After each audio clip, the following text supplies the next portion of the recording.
On découvre ensemble Pantin dans le 93. Pour y aller et pour rentrer, j'ai pris la 5 et la 7.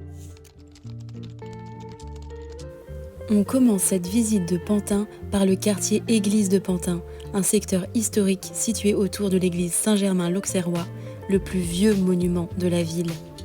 Cette église, qui remonte au Moyen-Âge, représente un témoignage important du patrimoine de Pantin. Le quartier, quant à lui, combine des bâtiments anciens et des constructions plus récentes, fruits de divers projets de rénovation urbaine. Ce secteur est proche des commerces et bénéficie d'un cadre de vie qui évolue au fil des projets de réhabilitation, comme celui de l'église elle-même, mais aussi de nombreux anciens sites industriels qui sont en pleine transformation. Ces bâtiments, autrefois dédiés à l'industrie, sont progressivement réaménagés en espaces résidentiels, en bureaux ou même en lieux culturels. Ce type de reconversion permet de préserver une partie du patrimoine tout en répondant aux besoins modernes de la ville. Par ailleurs, des aménagements d'espaces verts sont en cours dans plusieurs zones du quartier. Ces nouveaux espaces verts s'inscrivent dans un projet plus large visant à améliorer la qualité de vie en ville avec des parcours piétons et cyclables pour favoriser la mobilité douce. Il est temps pour moi d'aller découvrir la cité-jardin de Pantin. Construite entre 1928 et 1952, elle se déploie sur 3 communes de Seine-Saint-Denis, le Pré-Saint-Gervais, Pantin et les Lilas.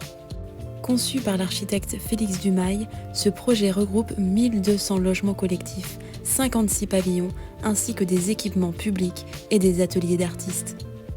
S'étendant sur une superficie de 12 hectares, l'ensemble est divisé en 3 parties distinctes, la cité Henri Sellier, la cité des Pommiers et la cité des Auteurs que vous voyez ici.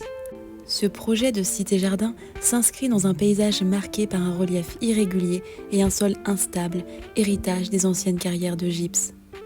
L'architecte a su adapter son projet à ces contraintes en organisant la construction en plusieurs tranches.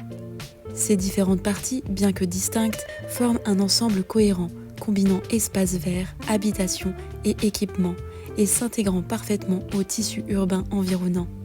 Aujourd'hui, la cité-jardin fait l'objet d'un programme de réhabilitation afin de préserver son patrimoine tout en l'adaptant aux standards contemporains, notamment en termes de confort et d'efficacité énergétique.